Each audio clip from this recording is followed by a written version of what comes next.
सुख नै दुःखको कारण हो जस्तो लाग्यो मलाई चाहिँ।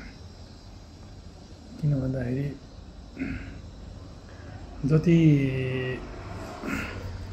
सुख भनेको फेरि सांसारिक सुख के, सुख भनेको कस्तो भन्दा यो जुन सांसारिक प्लेजर छ नि, क्षणिक प्लेजर, जति यो सांसारिक सुखमा हामी भुलिन्छ त्यति मनको इनर्जी लेभल, माइन्डको जुन त्यो भित्री ऊर्जा छ नि, त्यति ऊर्जा चाहिँ कम हुँदो रहेछ।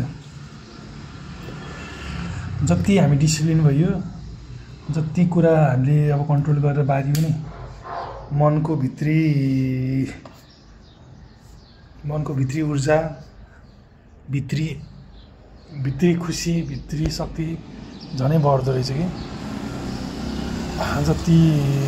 जति सुख छैन बस्यो, जति अब सुखको उसमा भुल्यो, त्यति नै मनको त्यो भित्री ऊर्जा, भित्री शक्ति, खास खुसी भनेको पनि त्यही मनको भित्रबाट आउने चिज त हो होइन। त्यो कुराले चाहिँ त्यसमा पनि अझ सबभन्दा खतरनाक भनेको चाहिँ एउटा चिनी खान्छौँ नि हामीले खानामा, धेरै सुख दिने चिज, जुन चिज झन् बढी एडिक्टिभ छ नि।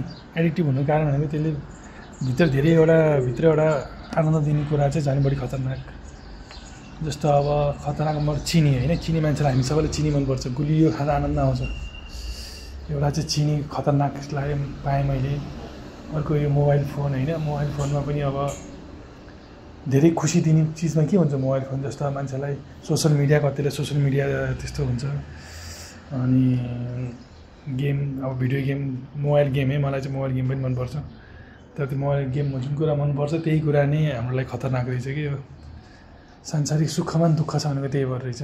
जुन कुरामा सुख छ त्यही कुराले के गर्छ नि, मनलाई चाहिँ एट्याचमेन्ट आउने, एडिक्सन हुने। त्यसले गर्दाखेरि माइन्डको नर्मल स्टेट नै त्यसले बिगारिदिने कि। माइन्डको जुन नर्मल इनर्जी लेभल छ नि, इनर्जी लेभललाई डाउन गरिदिने, त्यस्तो रहेछ। त्यही भएर खुसी हुनुको लागि चाहिँ मेन त्यही रहेछ। मेन त्यस्तो भएपछि कस्तो रहेछ, झन् खुसी घट्ने रहेछ कि।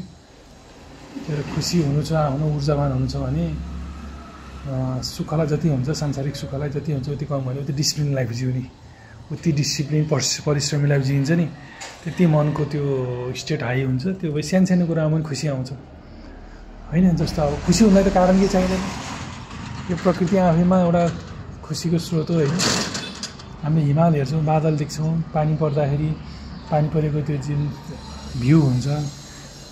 अब जब माइन्ड हाम्रो भित्रदेखि ऊर्जावान हुन्छ तब त्यो सानो कुरामा पनि मान्छे भित्रमा आनन्द आउँछ, गदगद आउँछ। फुल फुलेको देख्दा पनि आनन्द आउँछ। तर जब हामी जाने त्यो जति सुखमा भुल्छौँ नि, सुखको चिजमा, त्यसपछि मान्छेको मन त्यो सानो कुरामा पनि खुसी आउन सक्दैन।